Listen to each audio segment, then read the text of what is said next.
A paz do Senhor, irmãos. Amém? Graças a Deus por mais uma manhã de domingo na casa do Senhor e juntos estudarmos a palavra do Senhor. Eu te convido nessa manhã a se colocar de pé para nós fazermos uma oração em nome de Jesus, agradecendo a Deus por essa oportunidade e pedindo a Ele que nos conduza na sua palavra nessa manhã. Amém? Pai querido e santo, Deus de amor e graça, Deus de misericórdia, toda honra, toda glória, todo louvor seja a Ti, ó Pai. Toda adoração ao Teu nome, porque só Tu, Senhor, és digno de receber a honra, a glória e o louvor. Pai Santo, nós Te louvamos pelo privilégio de estar na Tua casa nessa manhã. Te louvamos pelos irmãos que aqui já estão. Ó Deus, Te louvamos por aqueles que vão acompanhar de seus lares nessa manhã. Ó Deus, nós Te pedimos, fala conosco, revela-te a nós, que a Tua palavra, Senhor amado, venha ao nosso coração, que Teu Espírito Santo nos ilumine a mente, nos ilumine o entendimento, a compreensão, para que possamos entender, compreender a Tua palavra. Ó Deus, dirige esse culto, dirige essa reunião, exalta e glorifica o Teu nome, em nome de Jesus nós oramos. Amém. Amém. Podeis assentar, eu te convido a abrir a revista. Muito obrigado, minha irmã. Deus abençoe. A nossa revista na página 54. Página 54. Hoje nós vamos estudar o Espírito Santo em nós, parte 2.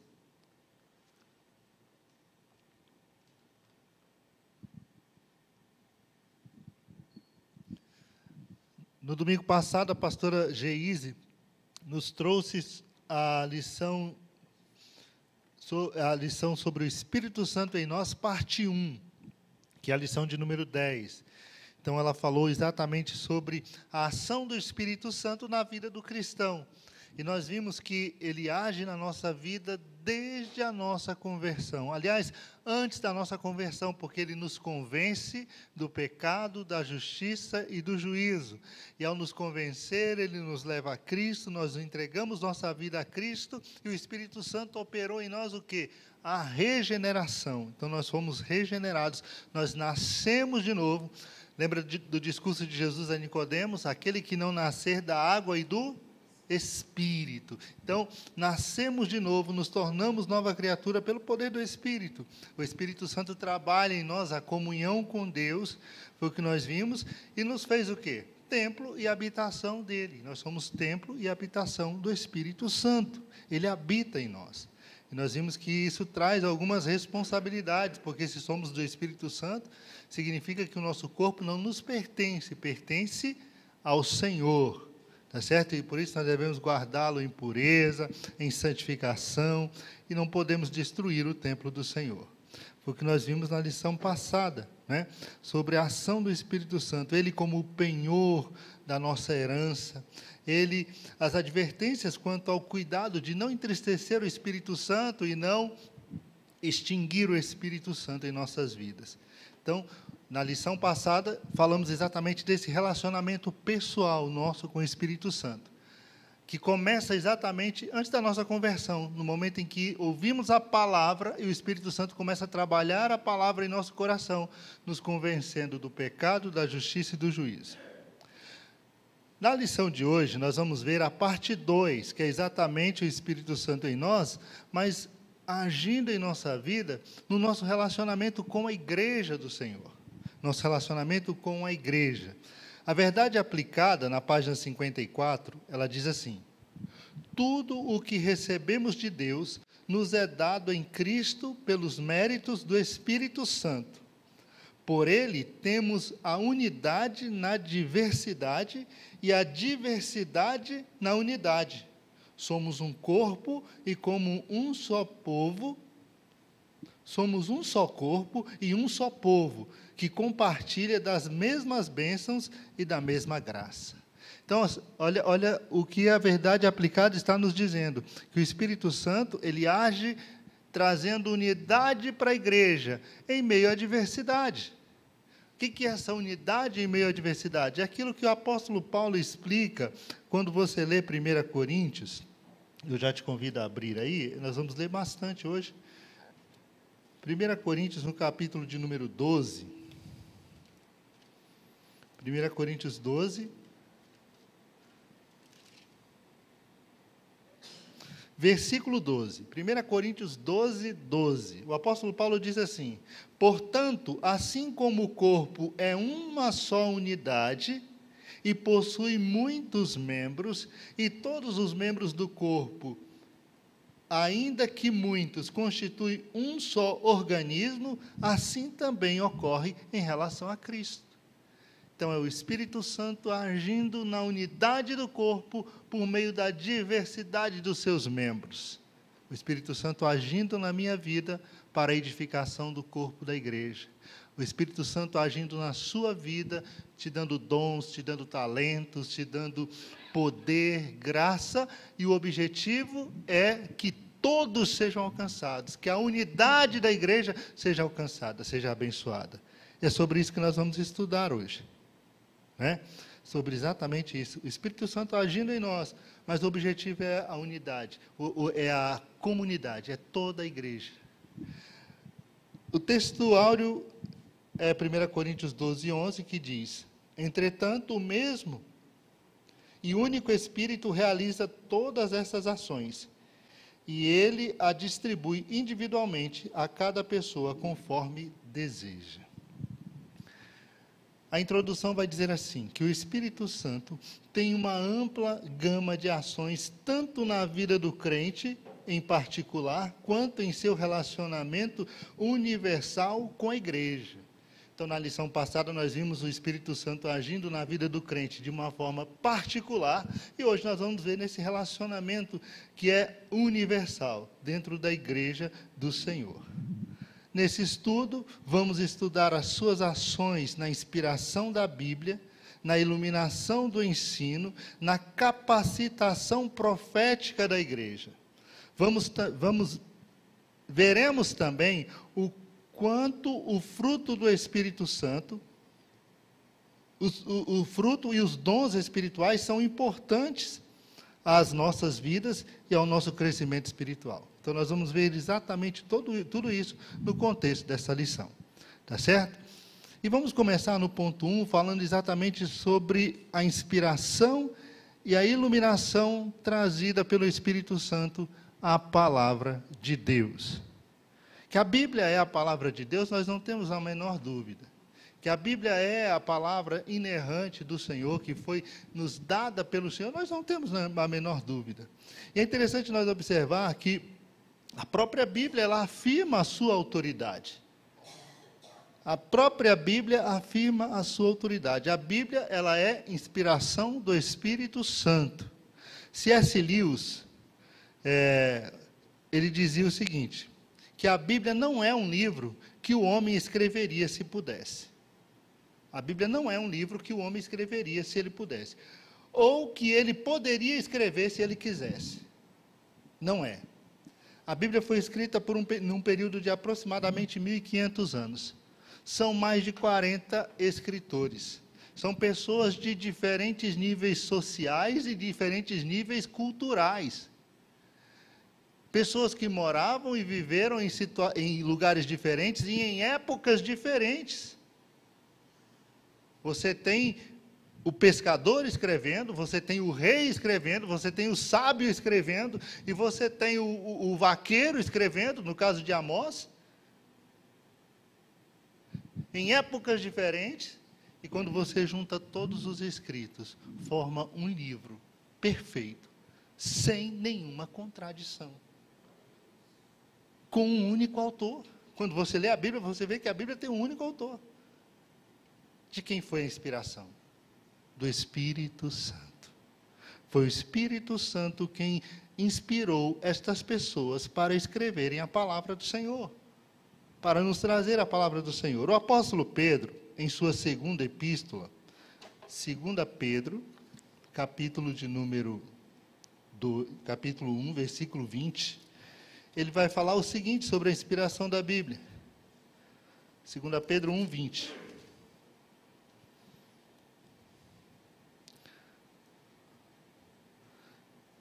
1:21.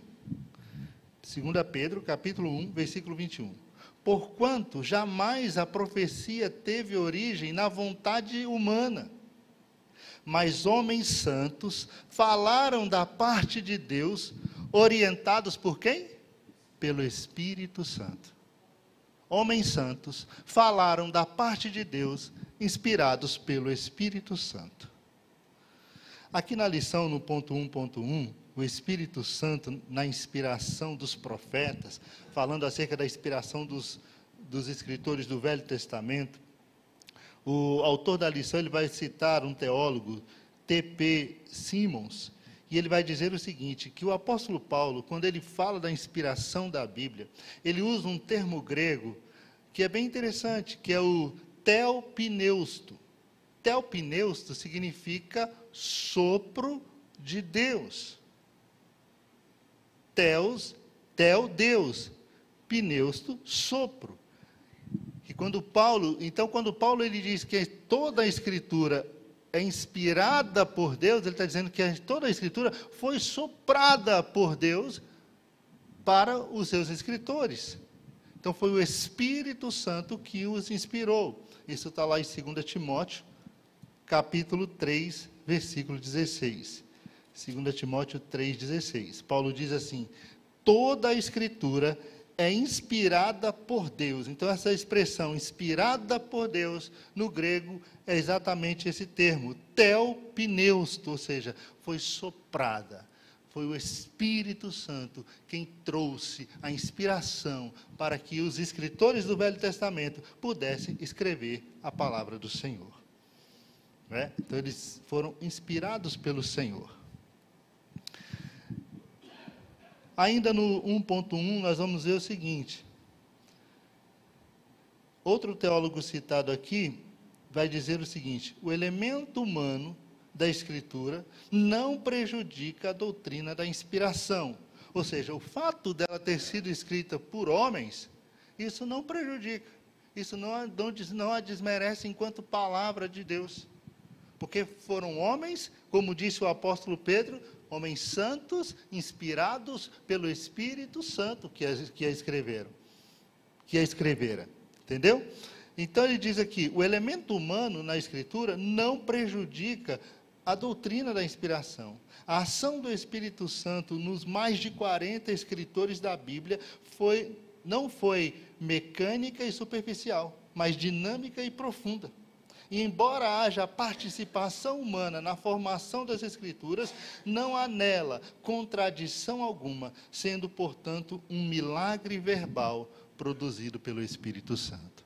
Então, as Escrituras é a palavra viva de Deus, a palavra inerrante do Senhor. Interessante que o apóstolo Paulo, escrevendo aos Hebreus, ele vai dizer no capítulo 4 que a palavra de Deus é como uma espada de 2 gumes. Ela é viva e ela é eficaz. Ela é viva e ela é eficaz. A Bíblia ela foi escrita há mais de 4.000 anos. Mas você abre ela hoje e ela é mais atual do que o jornal de amanhã. A gente dizendo por aí, a Bíblia tem que ser atualizada. Não tem, não. A Bíblia é mais atual do que o jornal de amanhã. Ela tem tudo que o homem precisa saber sobre Deus, sobre o seu relacionamento com Deus, sobre a sua vida, sua origem e também o seu futuro. Tudo está na palavra do Senhor, a inerrante palavra do Senhor. E quando vamos para o Novo Testamento, será que o Novo Testamento também teve a mesma inspiração do Velho? Será que o mesmo Espírito que inspirou os profetas no Velho Testamento, ele também inspirou os apóstolos e os escritores do Novo Testamento para que também escrevessem a palavra do Senhor? O 1.2, aí na página 55, vai exatamente falar disso. O Espírito Santo na inspiração dos apóstolos. Então, é o mesmo Espírito que agiu no Velho Testamento, inspirando ali os escritores, ele também age na vida dos apóstolos, para que eles pudessem escrever a palavra do Senhor. Vamos ver o que Jesus diz em João, capítulo 14, versículo 26. Evangelho de João, capítulo 14, versículo de número 26.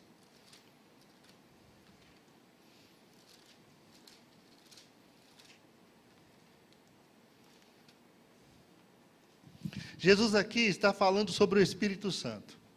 Jesus aqui está fazendo o seu discurso de despedida e apresentando o Espírito Santo para os apóstolos, apresentando o Espírito Santo para os seus discípulos. E no versículo 26 do capítulo 14, ele vai dizer o seguinte. Vamos começar no 25. O 25 diz assim: esses ensinamentos que vos tenho ministrado, enquanto ainda estou presente, estes ensinamentos vos tenho ministrado, enquanto ainda estou presente entre vós. Versículo 26. Mas o conselheiro, o consolador, o paráclito, o Espírito Santo, a quem o Pai enviará em meu nome, esse vos ensinará todas as verdades e vos fará lembrar de tudo o que eu vos disse. Então Jesus está dizendo para os apóstolos que eles vão receber do Espírito Santo a revelação, que o Espírito Santo fará com que eles se lembrem de todas as palavras de Jesus. Então, quando Mateus escrevia o que Jesus estava, tudo sobre Jesus, era o Espírito Santo que estava trazendo à memória de Mateus todas aquelas coisas. Quando Marcos escreve, quando João escreve, quando Lucas escreve, eles estavam recebendo do Espírito Santo. Jesus disse, ele vos fará lembrar de todas as coisas. Ele vos conduzirá em toda a verdade. Aí quando a gente vai lá para o capítulo 16 de João, Evangelho de João, capítulo 16, olha o que diz o versículo 12. Jesus conversando com seus discípulos, já o seu discurso de despedida, próximo da sua morte, no versículo 12 ele vai dizer, eu ainda tenho muitas verdades que desejo vos dizer, mas seria demais para o vosso entendimento nesse momento.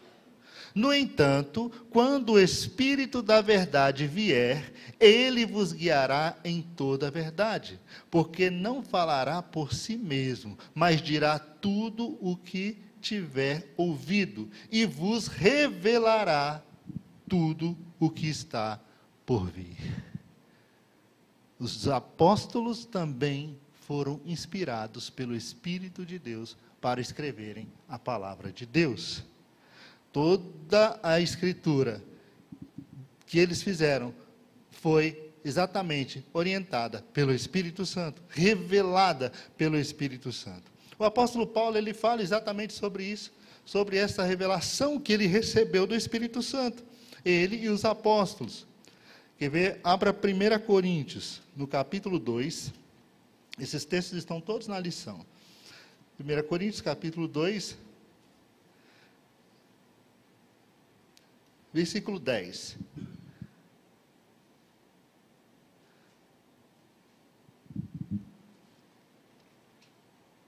Vamos começar no 6. 1 Coríntios, capítulo 2, começando no versículo 6. Diz assim: contudo, falamos de sabedoria entre aqueles que já têm maturidade. Não me refiro, entretanto, à sabedoria que era a sabedoria desta era, ou dos poderosos deste século, que estão sendo reduzidos a nada.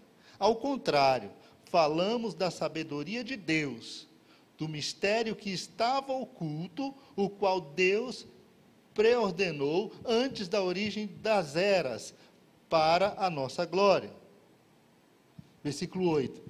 Nenhum dos governantes desta era compreendeu essa sabedoria, pois, se a tivessem entendido, não teriam crucificado o Senhor da glória. No entanto, como está escrito, olho algum jamais viu, ouvido algum nunca ouviu, e nem mente nenhuma imaginou o que Deus predispôs para aqueles que o amam. E o versículo 10 diz assim: Deus, todavia, o revelou a nós por intermédio de quem? Do Espírito Santo. Paulo está dizendo, o que eu estou ensinando para vocês é revelação do Espírito Santo. Deus, todavia, o revelou a nós por intermédio do Espírito Santo. Portanto, o Espírito a tudo investiga, até mesmo as profundezas de Deus. É o Espírito de Deus trazendo conhecimento acerca de Deus, fazendo os discípulos lembrarem de tudo aquilo que Jesus ensinou, fazendo com que eles tenham um conhecimento mais profundo de tudo aquilo que Jesus ensinou, para que eles pudessem discorrer sobre isso, ensinando a igreja, ensinando o povo e escrevendo a palavra do Senhor. Quando a gente vai para Efésios capítulo 2, o apóstolo Paulo vai dizer a mesma coisa. Efésios 2, 20.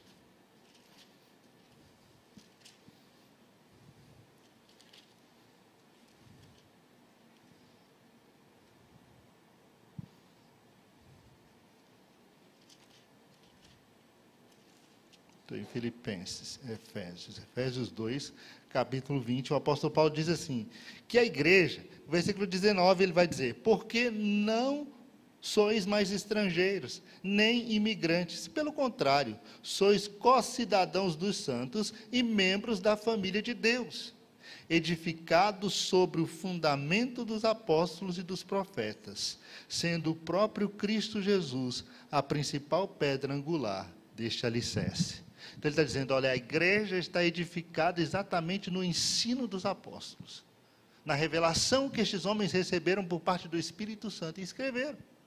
A igreja está firmada, fundamentada no ensino dos apóstolos. No capítulo 3, aí de Efésios, ainda, o versículo de número 5, vai dizer assim, este mistério não foi dado a conhecer às pessoas de outra geração, mas agora foi revelado por quem?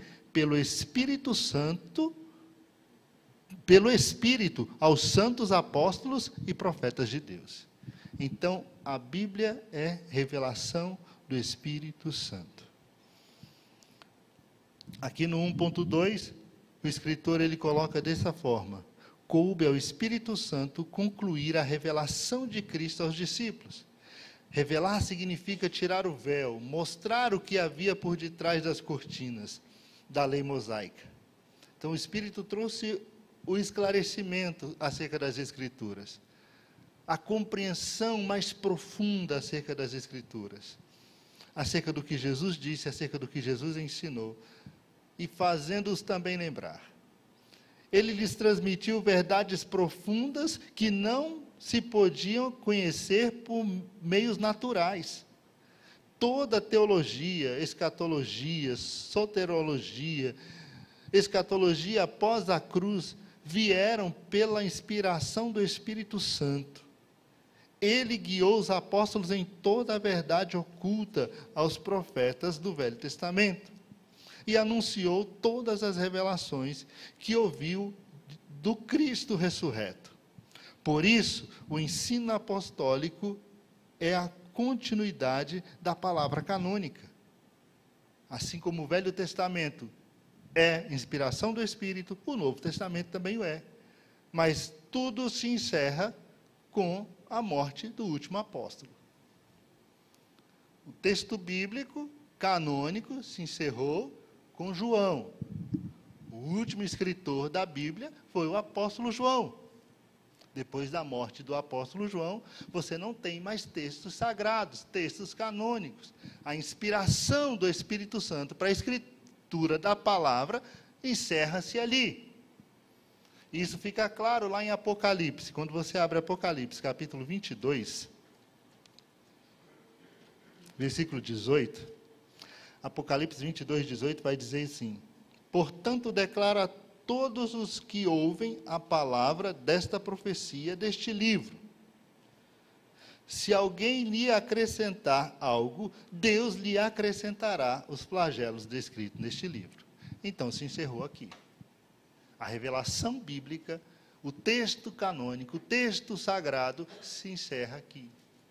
Toda e qualquer revelação que vier depois disso, não pode ser considerada uma revelação canônica. Ela tem que estar de acordo com o que já foi revelado até aqui nas Escrituras. Aí nós vamos para o 1.3. Então, como é que fica o pastor que está pregando na igreja, o irmão que está pregando a palavra, que está ensinando a palavra na igreja, que está falando, a irmã que está falando da palavra do Senhor, ela é inspirada pelo Espírito Santo, ela recebe essa inspiração do Espírito Santo? Veja que o Espírito Santo, ele continua agindo na igreja, mas ele age trazendo o quê? A nós a iluminação, a compreensão, o entendimento acerca da palavra que já foi revelada. Não há nada de novo a ser trazido além do que já foi escrito. Não há nada de novo a ser pregado, além do que já está na própria palavra de Deus. O que o Espírito Santo faz conosco, igreja do Senhor, comigo e com você, ele distribui os dons, os talentos, para que possamos compreender a palavra, entendendo a palavra, iluminados por ele, falar a palavra, pregar a palavra, ensinar a palavra. Nós recebemos do Espírito Santo a iluminação, a revelação daquilo que está escrito. Ele vem para nos fazer entender, para nos trazer uma compreensão profunda do que Cristo nos trouxe. Não temos autorização para escrever um texto canônico novo, porque senão nós vamos cair no mesmo erro dos testemunhos de Jeová, dos mormons que receberam as revelações lá do anjo Moroni, e escreveu e disse, isso aqui é Bíblia. Dos católicos que dizem que quando o padre fala ex cátedra, o Papa, né, quando ele fala ex cátedra, o que ele falou é mais do que Bíblia. Nós não temos isso. Para nós, a revelação de Deus, ela se encerrou aqui. Tudo que Deus tinha para revelar a nós nas Escrituras, se encerra aqui. Agora, o que o Espírito Santo faz é através dos dons, através da sua manifestação, nos trazer a iluminação, para que possamos ter a compreensão do texto, compreensão das Escrituras, a revelação da profundidade do texto, para que possamos ministrar, falar, ensinar e viver a palavra do Senhor. Olha o que diz a palavra do Senhor em 1 João, capítulo 2, primeira epístola de João, capítulo 2, versículo 27.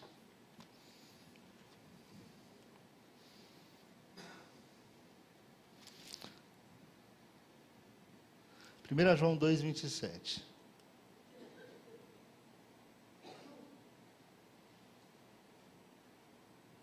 Começando no 26, diz assim: eu vos escrevo estas advertências a respeito daqueles que vos querem seduzir. Versículo 27. Quanto a vós outros, a unção que dele recebestes permanece em vós, e não tendes necessidade de que alguém mais vos ensine sobre isso. O João está dizendo, olha, há muitos falsos profetas na igreja, há muitas pessoas querendo seduzir vocês com o ensino errado. Mas vocês já receberam o Espírito Santo, e o Espírito Santo, ele vos ensina acerca daquilo que já foi falado a vocês, daquilo que já foi pregado para vocês. E não tem necessidade de que ninguém mais fique falando outras coisas, porque o Espírito Santo já ministra essas coisas ao coração de vocês. Então, versículo 27, não tendes necessidade de que alguém mais vos ensine sobre isso. No entanto, a unção que dele recebeste é verdadeira, não construída sobre mentiras, e vos ensina sobre tudo o que precisais saber.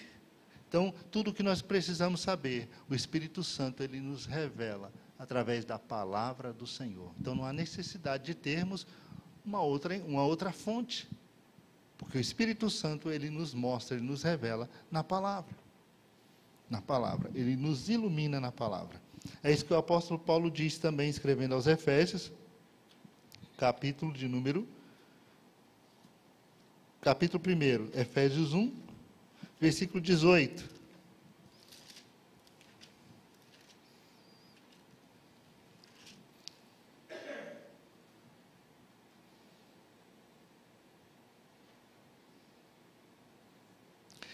Paulo diz aos irmãos de Efésios, eu oro, irmãos, eu oro ainda, para que os olhos do vosso coração sejam o quê?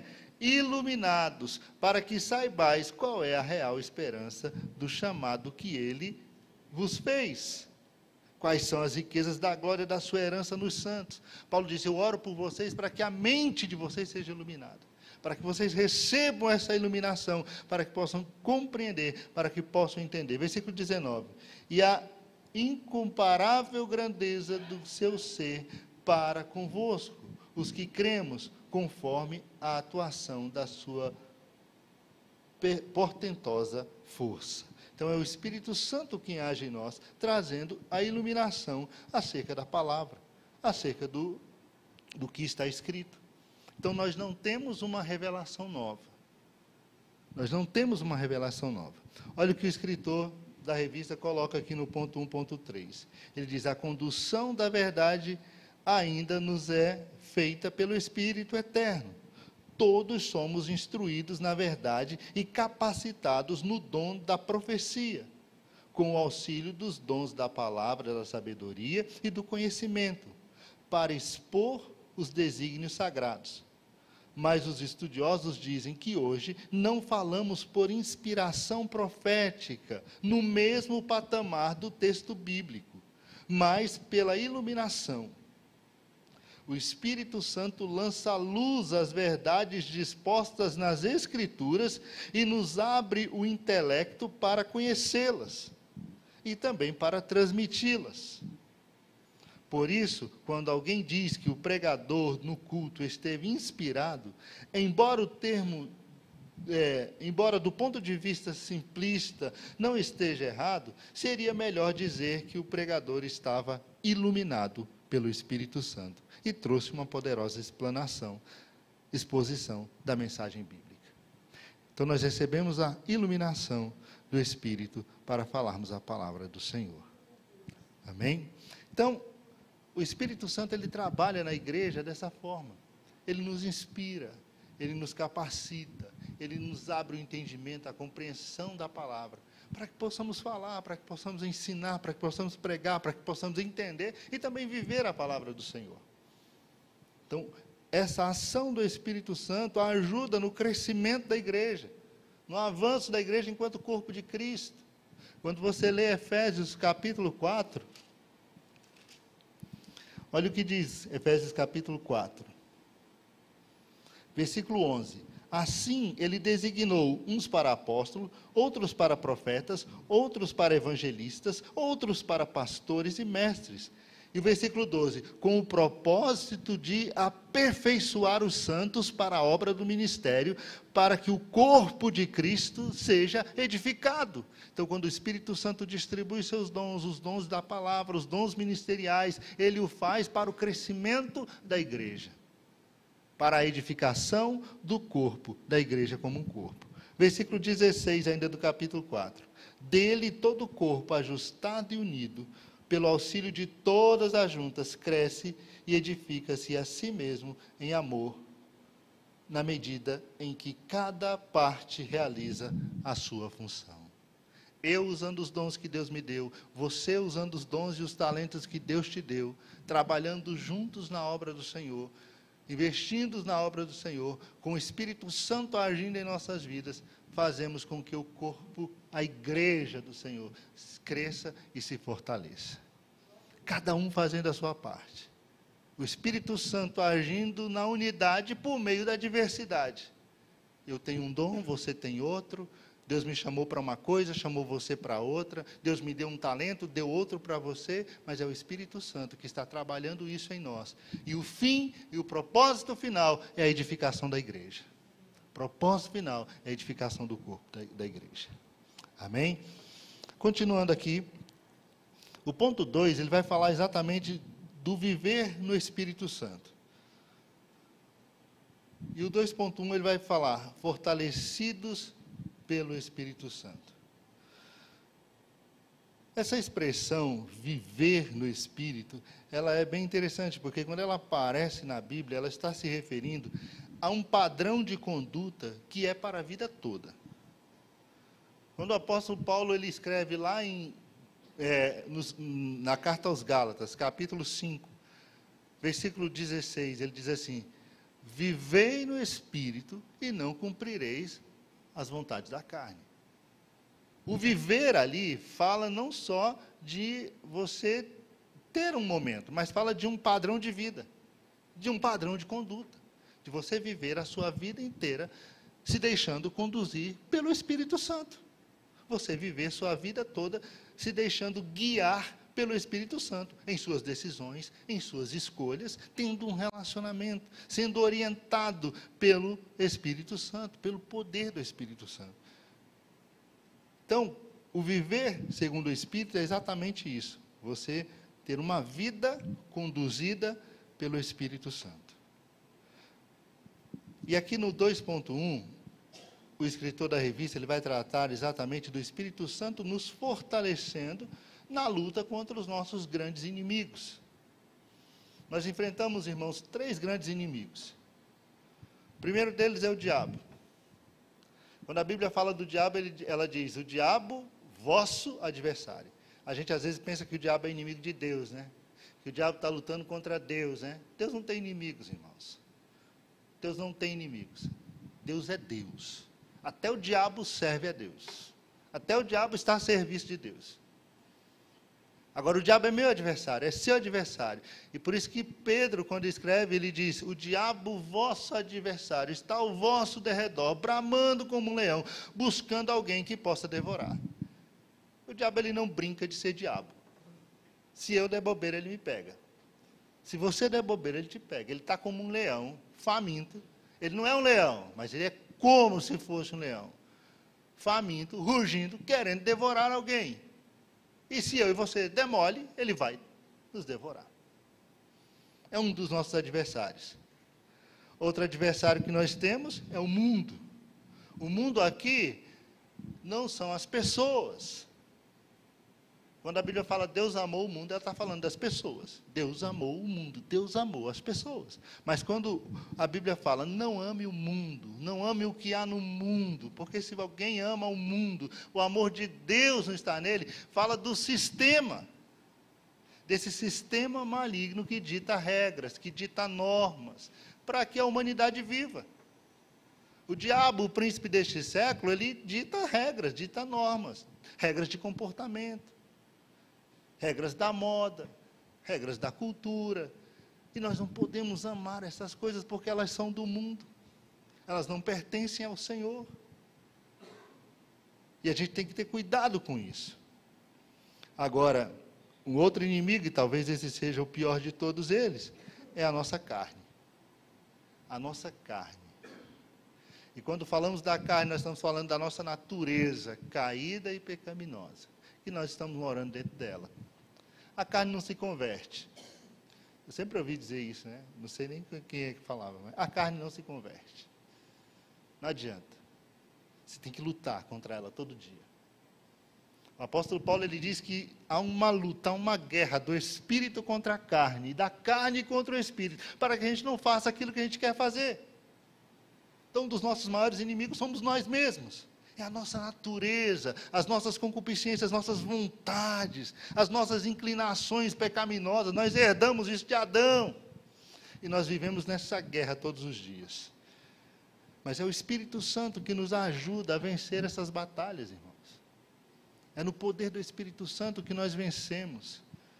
É na ajuda do Espírito Santo. O apóstolo Paulo, quando ele fala das nossas batalhas espirituais, ele diz, nós não temos que lutar contra a carne e o sangue, nós lutamos contra potestades, contra espíritos dominadores, contra aqueles que agem nas regiões das trevas, é o diabo lutando contra nós, e nós estamos ali, no campo de batalha, todos os dias, como um soldado de Cristo.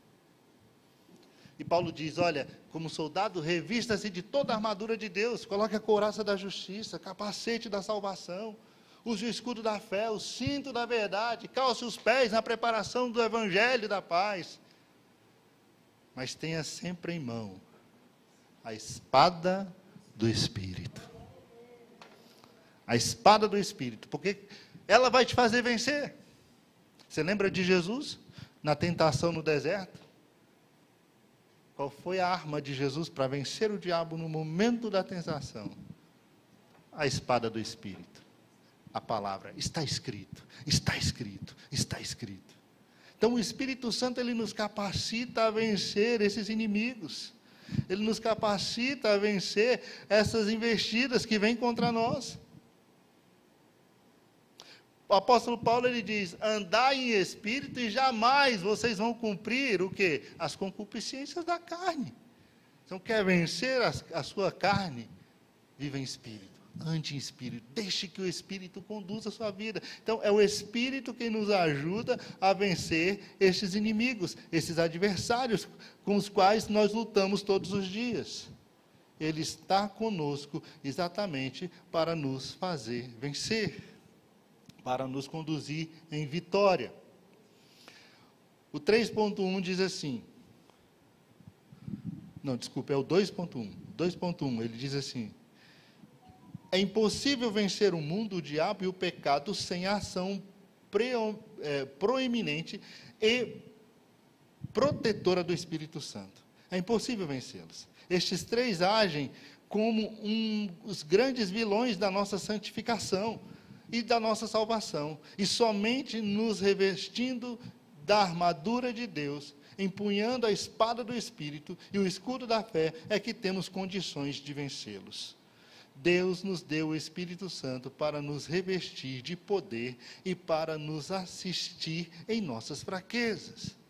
Não é isso que o apóstolo diz? Que muitas vezes nós estamos fracos e nem conseguimos orar. Nem sabemos como temos que orar. E quando estamos nos nossos momentos de fraqueza, o Espírito Santo vem e nos assiste. A Bíblia diz que Ele intercede por nós diante de Deus com gemidos inexprimíveis. Não é o crente que está gemendo, não, irmãos. É o Espírito Santo diante de Deus gemendo pelo crente. Você já pensou nisso? Deus colocou o Espírito Santo em mim e em você para nos ajudar, para nos capacitar. Sem Ele, eu e você não vamos a lugar nenhum. Sem Ele, nós não vamos a lugar nenhum. Sem Ele, nós fracassamos. Então, é Ele quem nos ajuda nas nossas fraquezas. Ele é quem intercede por nós quando nós não conseguimos nem mais orar. Jesus disse, olha, o Espírito está pronto, mas a carne é fraca. E isso é uma realidade. Por isso nós precisamos dele. Por isso nós precisamos estar em comunhão com ele. Né? Em comunhão com o Espírito Santo. Porque ele nos ajuda nesse processo de santificação. Nesse processo de deixarmos as coisas da carne e nos voltarmos para as coisas do Espírito e buscarmos ao Senhor e vivermos uma vida de acordo com a vontade do Senhor. Amém? Então, é o Espírito quem nos fortalece nas lutas espirituais, nas batalhas espirituais e nas lutas contra nós mesmos, nossa própria natureza caída e pecaminosa. O 2.2, ele fala que o Espírito Santo é aquele que nos guia, é aquele que nos conduz. Então, o Espírito Santo, ele é aquele que nos toma pela mão. Deus, ele é aquele que nos toma pela mão e nos conduz. O salmista, no Salmo 73, ele diz isso, né?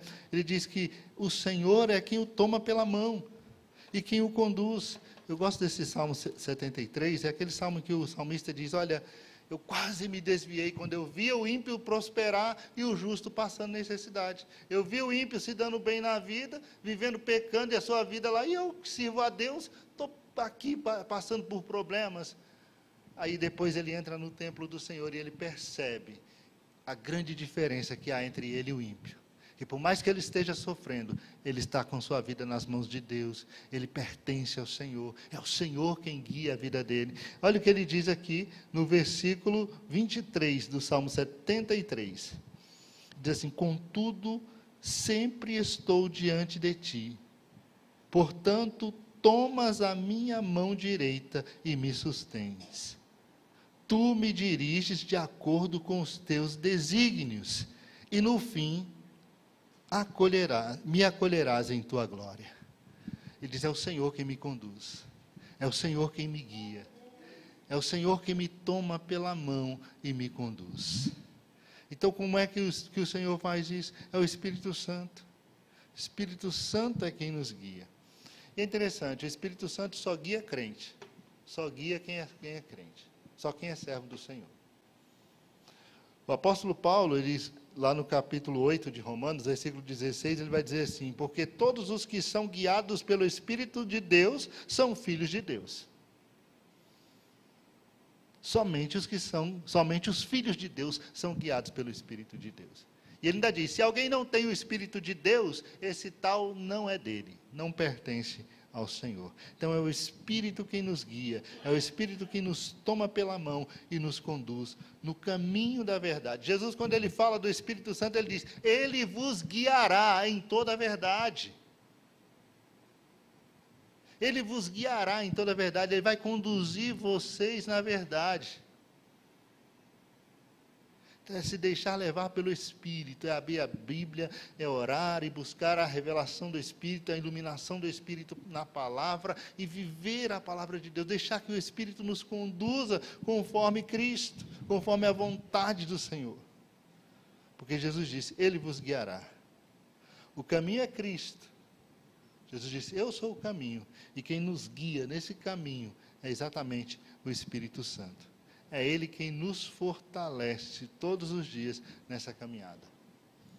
Por isso que a gente não pode deixar de todos os dias ler a Bíblia, orar, buscar a comunhão com o Senhor, estar perto do Senhor, e pedir a orientação de Deus, pedir a orientação do Espírito Santo, pedir para que Ele nos conduza e nos guie em tudo aquilo que formos fazer, em tudo aquilo que formos realizar, porque o Espírito Santo nos dirige, irmãos, nas coisas mais simples, da vida. A gente às vezes pensa que é só a ação de Deus, é só milagre, é só o sobrenatural. Sim, Deus age no sobrenatural, porque Ele é Deus sobre todas as coisas, mas Deus age nas coisas simples. Deus está preocupado com as coisas simples do meu e do seu dia a dia.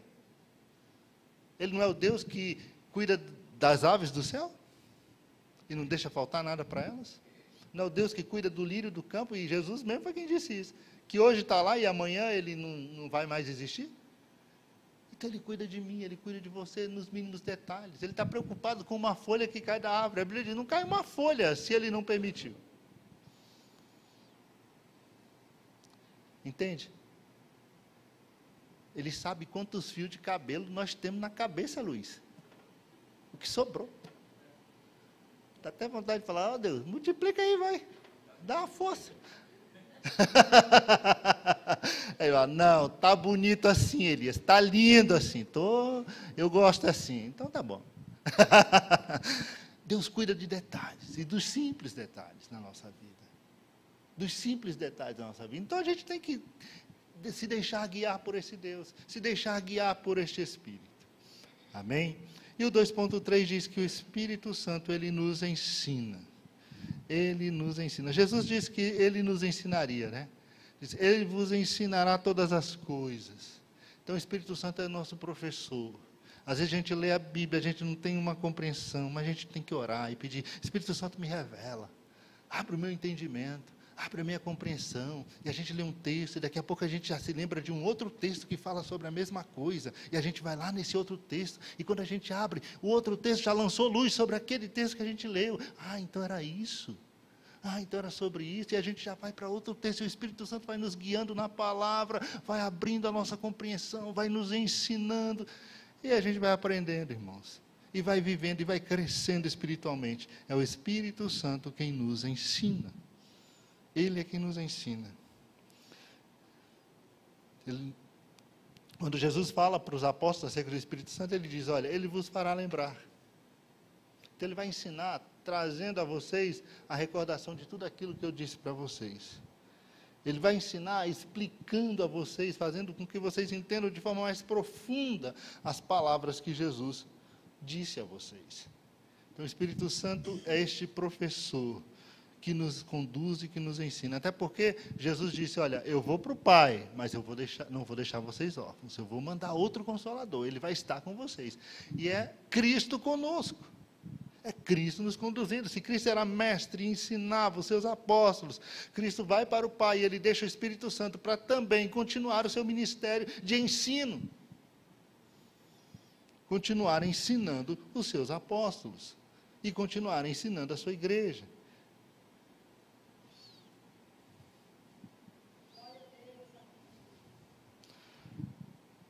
Então, o Espírito Santo é aquele que nos ensina.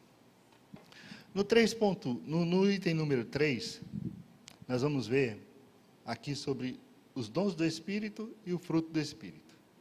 Rapidamente, não tem como falar assim de uma forma mais profunda sobre isso, mas rapidamente aqui, falando sobre o fruto do Espírito e o dom do Espírito. Quando falamos do fruto do Espírito, nós estamos falando lá de Gálatas, capítulo de número 5, né? Gálatas 5, a partir do versículo 16, quando o apóstolo Paulo, ele fala sobre o fruto do Espírito. O fruto do Espírito é como se fosse uma mexerica, não é isso? Você tem a mexerica, mas quando você descasca a mexerica, são vários o quê? Vários gomos. Então, o fruto do Espírito, Paulo se refere a um único fruto, mas que são divididos em vários gomos, em várias porções.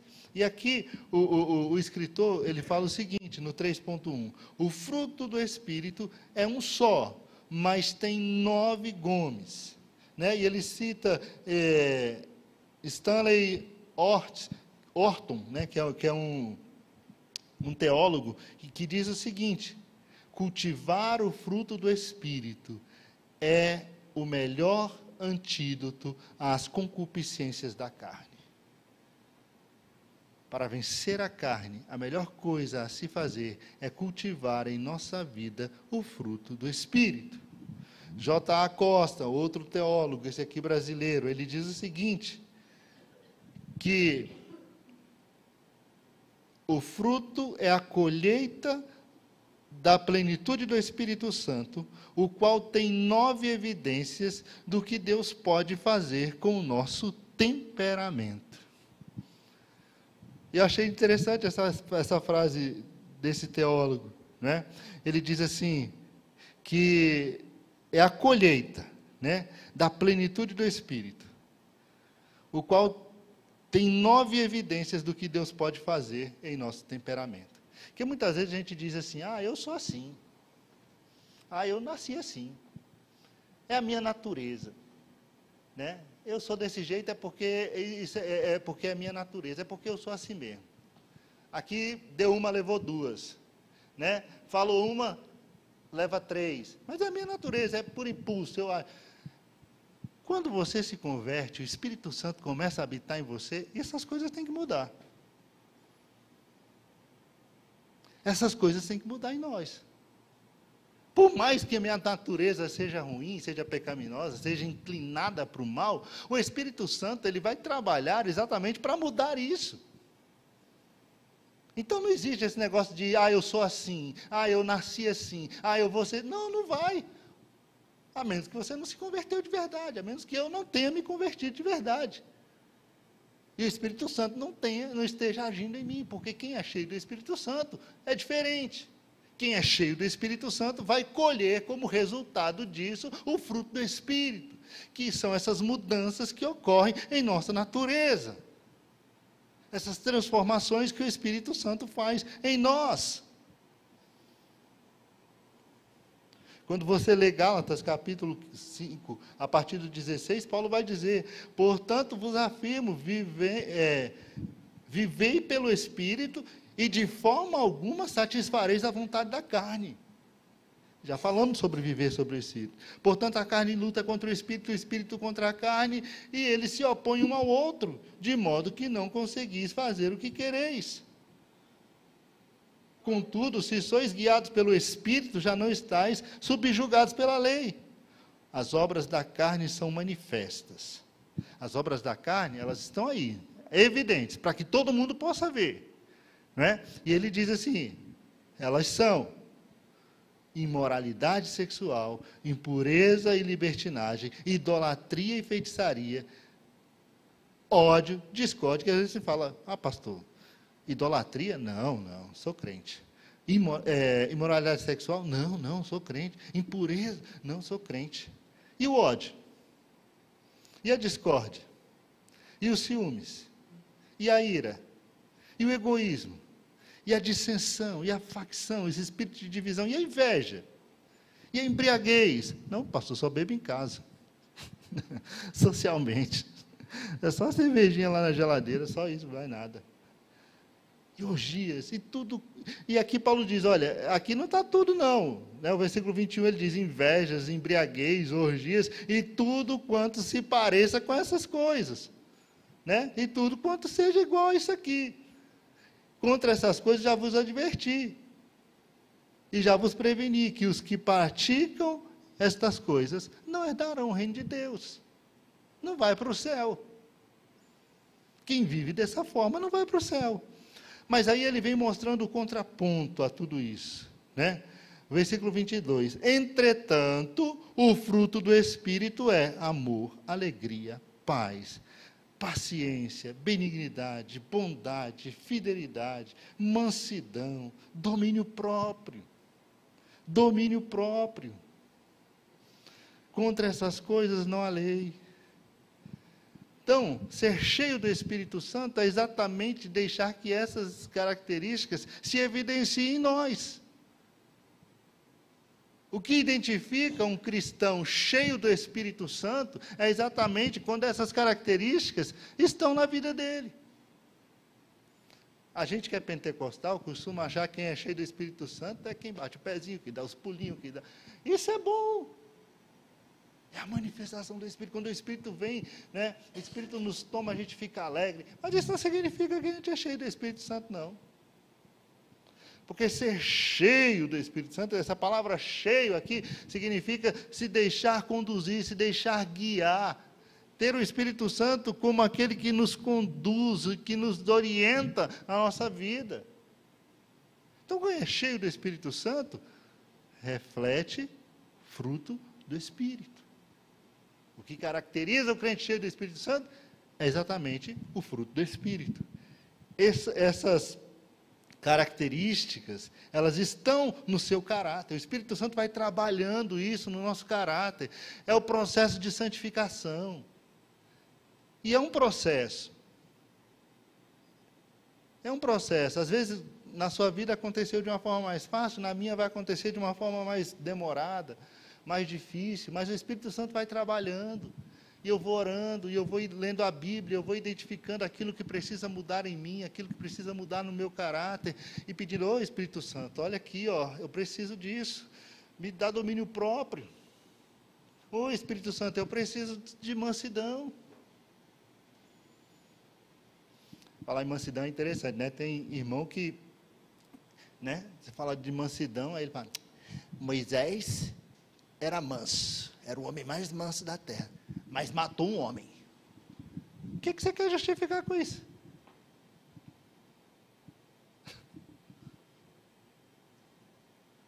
O que você está querendo justificar com isso? Sua estupidez? Eu não entendo esse negócio de Moisés era manso e matou. Não, não é isso, irmão. Ser manso é ser manso mesmo. É ser domado pelo Espírito Santo de Deus. É ser domado pelo Espírito Santo de Deus. É não deixar que a ira tome conta do coração. É o fruto do Espírito. E às vezes é muito difícil. O Espírito Santo vai trabalhando, vai moldando a gente. E a gente tem que se deixar moldar pelo Espírito, tem que se deixar trabalhar pelo Espírito Santo. Né? Tem que deixar que o Espírito Santo trabalhe no nosso coração e vai mudando nossa natureza, vai restaurando a nossa natureza, tirando aquilo que é do velho homem. O apóstolo Paulo diz, olha, você tem que se despir do velho homem com suas paixões, com suas concupiscências, com suas coisas, e se revestir do novo, que é segundo Cristo. E esse processo, essa troca, ela não é muito fácil, não. Ela é difícil e às vezes é dolorosa, porque tem muita coisa que é difícil de deixar. Por isso que o Espírito Santo está aí para nos ajudar, para nos auxiliar, para trabalhar em nosso caráter, operando a santificação. Então, veja bem, lendo aqui o 3.1, vai dizer o seguinte, o Espírito Santo,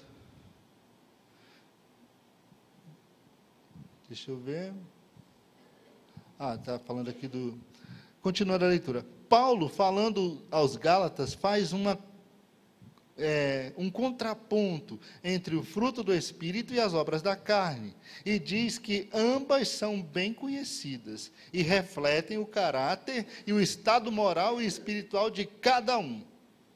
Se alguém vive segundo a carne, nós conseguimos identificar rapidamente pelo fruto. Não foi isso que Jesus disse? Pelo fruto você conhece a árvore, não é isso? Então, a identificação se dá exatamente pelo fruto. Então, ele diz, portanto, ele adverte que não pode haver discrepância entre o fruto do Espírito e o comportamento do crente. Pois se alguém vive no Espírito, deve também andar e manifestar sinais da sua presença. Então, se eu vivo no Espírito, eu devo andar no Espírito. Se o Espírito é quem conduz minha vida, isso tem que transparecer. Isso tem que se destacar na minha forma de viver, na minha forma de falar, na minha forma de agir, na minha forma de interagir com os meus irmãos. Se é o Espírito que conduz a minha vida. Amém? E os dons espirituais, para a gente encerrar, os frutos e os dons. Assim como os dons são 9, né? Ele diz aqui, assim como os frutos do Espírito, os dons do Espírito igualmente são 9. 9 dádivas concedidas por ele, mas enquanto o fruto de 9 atributos divinos reflete o caráter do cristão e a sua identificação com a divindade, os 9 dons do Espírito Santo são vistos como ferramentas espirituais distribuídas aos crentes individualmente, visando a edificação da igreja como um todo. Então vejam, os dons espirituais, eles são ferramentas, de acordo com o escritor da revista, que o Espírito Santo disponibiliza a mim e a você, aos crentes, aos cristãos, exatamente com o propósito de edificar a igreja, de trazer benefício para a igreja, benefício para toda a igreja. Paulo, quando escreve sobre isso, lá em 1 Coríntios capítulo 12, 1 Coríntios capítulo 12, ele vai dizer exatamente isso. E tem alguns aspectos que eu quero destacar aqui com os irmãos, e aí a gente encerra.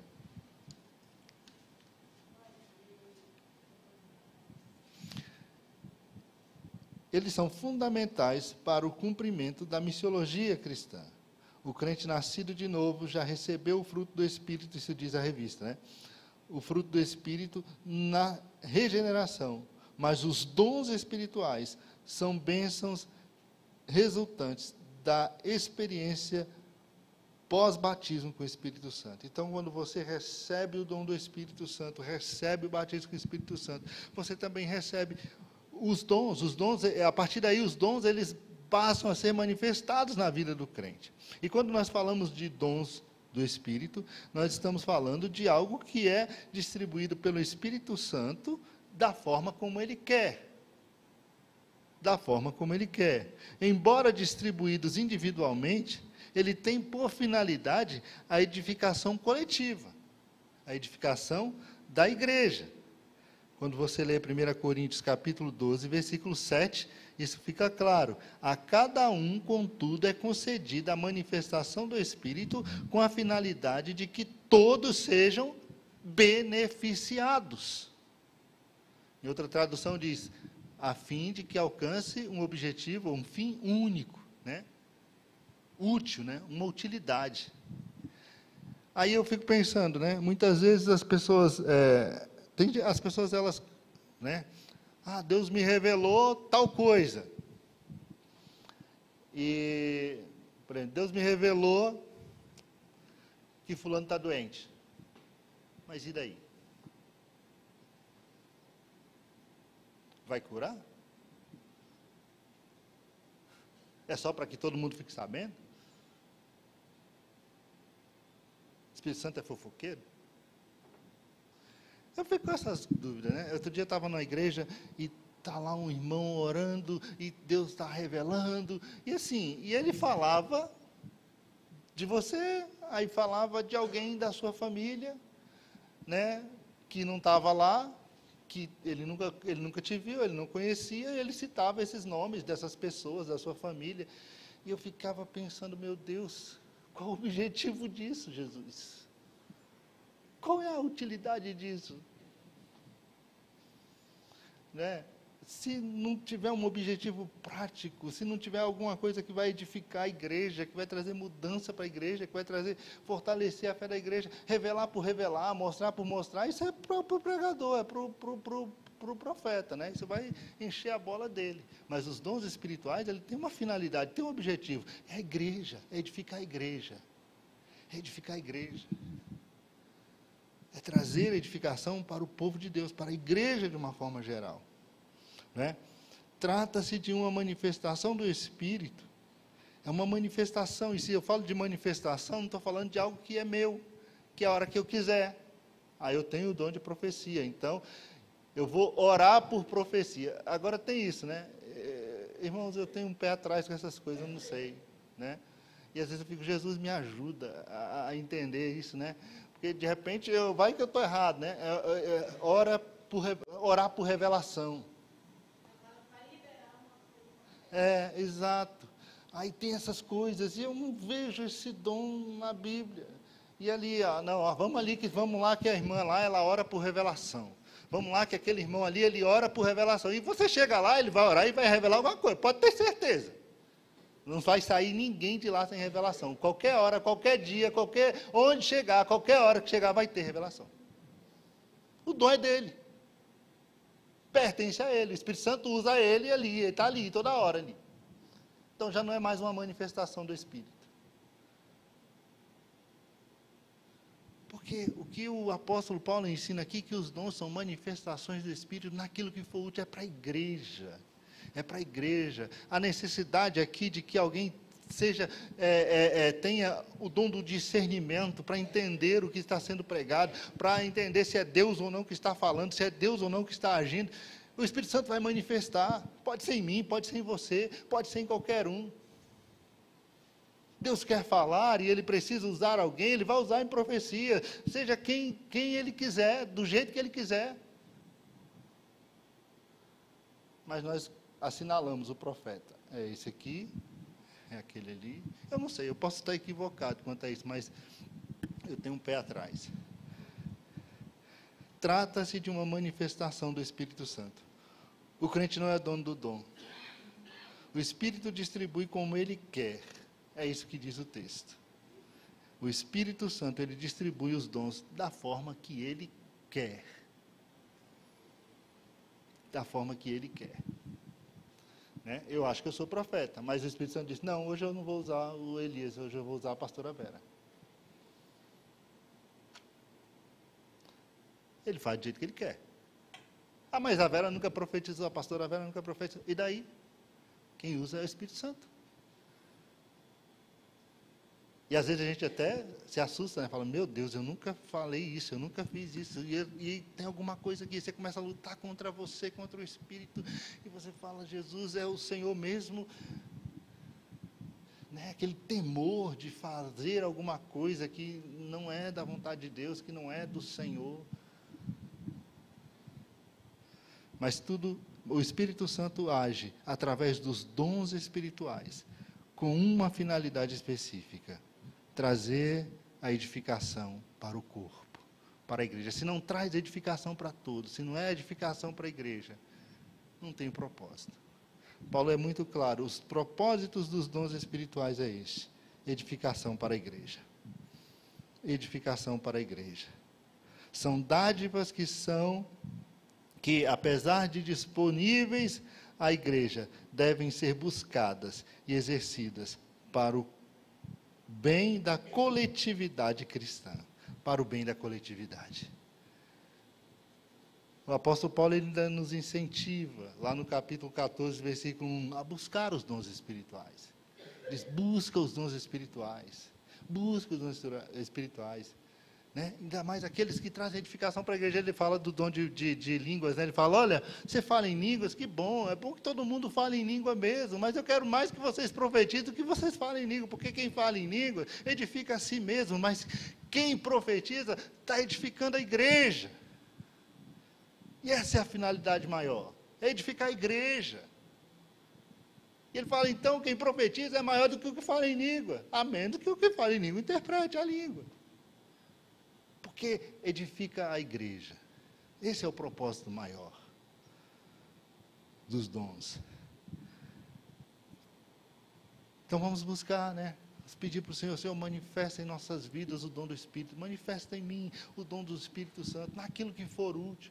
Esteja na brecha, na posição que o Senhor quer, ali buscando o Senhor, que na hora que o Senhor precisar usar alguém, que seja você, que seja eu, que nós estejamos ali, na posição que Deus quer, para que o Espírito Santo nos tome e a igreja seja edificada e a obra do Senhor seja realizada. Amém? Então, fruto do Espírito e dons espirituais, eles estão aí. Os frutos para agir em nós, transformando a nossa vida, transformando o nosso caráter. Os dons como ferramentas que Deus colocou à nossa disposição para a realização da sua obra, para a edificação da igreja. Para a edificação da igreja. Amém? O Senhor quer nos usar, o Senhor quer nos fazer instrumentos seus para a glória do seu nome. Por isso Ele nos deu o Espírito Santo. O Espírito Santo, Ele age na minha vida e na sua vida, também com esse propósito. É transformando a minha vida, é transformando o meu coração, mas fazendo de mim e de você instrumento para que outras pessoas também sejam alcançadas pela graça de Deus, pelo poder de Deus. Amém? Curva sua cabeça, mesmo assentado, vamos orar ao Senhor. Pai, muito obrigado pela Tua palavra. Muito obrigado por essa manhã na Tua casa.